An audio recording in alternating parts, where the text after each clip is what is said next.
आज आपण इयत्ता चौथी विषय परिसर अभ्यास भाग 2 मधील गड आला पण सिंह गेला या घटकाबद्दल अभ्यास करणार आहोत. माँसाहेबांची इच्छा. शिवरायांनी जयसिंगास दिलेले 23 किल्ले अजून मुघलांकडे होते. कोंढाणा हा त्यातलाच एक किल्ला. एक दिवस जिजामाता शिवरायांना म्हणाल्या, शिवबा, कोंढाण्यासारखा बळकट किल्ला मुघलांच्या हाती असणे बरे नाही, तो परत घे. पुण्याजवळील कोंढाणा स्वराज्यात असावा म्हणून शिवरायही तळमळत होते. कोंढाण्यावरील मुघलांचा ताबा ही बाब जिजामाता आणि शिवराय यांच्या मनात सलत होती. शिवरायांनी कोंढाणा घ्यायचा बेत केला, पण कोंढाणा जिंकणे अतिशय अवघड होते. शिवराय विचार करू लागले, या कामगिरीसाठी निवडावे कुणाला? कोंढाणा सर करण्याची कामगिरी फार कठीण होती. तानाजी मालुसरे.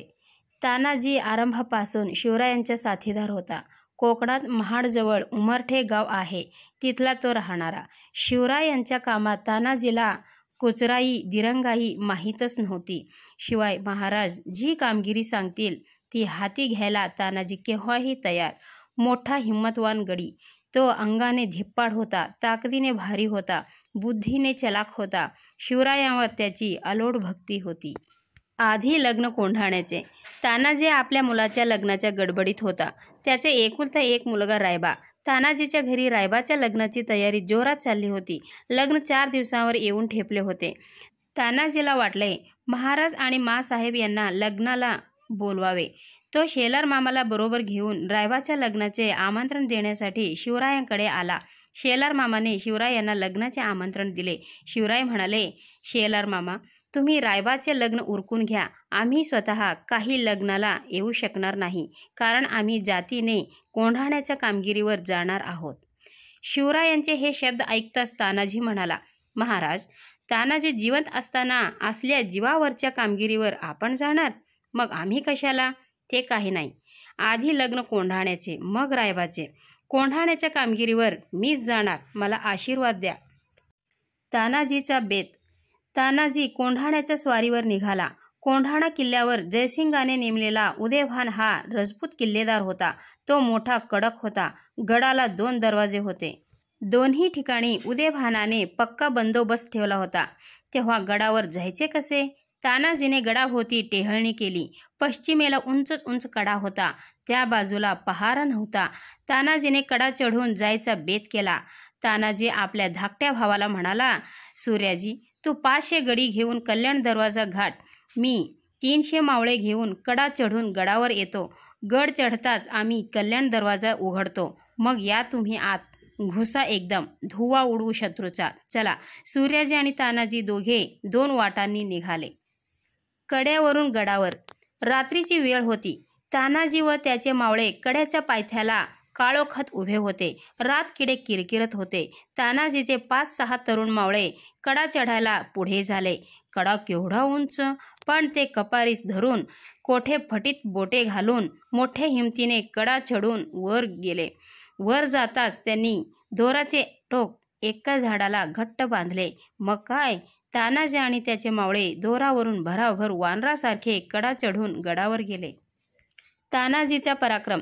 इकडे सूर्याजीने आपल्या मावळ्यांसह कल्याण दरवाजा गाठला व तो उघडण्याची ते वाट पाहत राहिले. लढाईला सुरुवात झाली. उदयभानला खबर लागली. नगारा वाजला. उदयभानाचे सैन्य मावळ्यांवर चाल करून आले. हातगाईची लढाई सुरू झाली. तलवारीला तलवारी भिडल्या. सपासप वार होऊ लागले. ढाली खणाणू लागल्या. मशालींचा नाद सुरू झाला. मावळ्यांनी कल्याण दरवाजा उघडला. तानाजी सिंहासारखा लढत होता. उदयभानाने त्याच्यावर झेप घेतली. दोघांची झुंज सुरू झाली. दोघेही शूरवीर, कोणीही हटेना. इतक्यात तानाजीची ढाल तुटली. त्याने हाताला शेला गुंडाळला. शेल्यावर वार झेलत तो लढू लागला. शेवटी दोघेही एकमेकांच्या वारांनी जबर जखमी झाले आणि धारातीर्थी कोसळले. गड आला पण सिंह गेला. तानाजी पडला हे पाहून मावळ्यांचा धीर खचला. ते पळू लागले. इतक्यात सूर्याजी व त्याच्या बरोबरचे मावळे कल्याण दरवाजातून आत येऊन पोहोचले. आपला भाऊ पडलेला पाहून सूर्याजीला दुःख झाले, पण ती वेळ दुःख करण्याची नव्हती, लढण्याची होती. सूर्याजीने कड्यावरचा दोर कापून टाकला. पळणाऱ्या मावळ्यांना तो आडवा गेला आणि म्हणाला, अरे तुमचा बाप इथे मरून पडला आहे, तुम्ही असे भाऊभाईसारखे काय पळता? मागे फिरा. मी कड्यावरचा दोर कापून टाकला आहे. कड्यावरून उड्या टाकून मरा, नाही तर शत्रूवर तुटून पडा. मावळे मागे फिरले. घनघोर लढाई झाली. मावळ्यांनी गड सर केला, पण गड सर करताना तानाजीसारखा शूर मोहरा धारातीर्थी पडला. जिजामातेस व शिवरायांना ही बातमी कळली. त्यांना खूप दुःख झाले.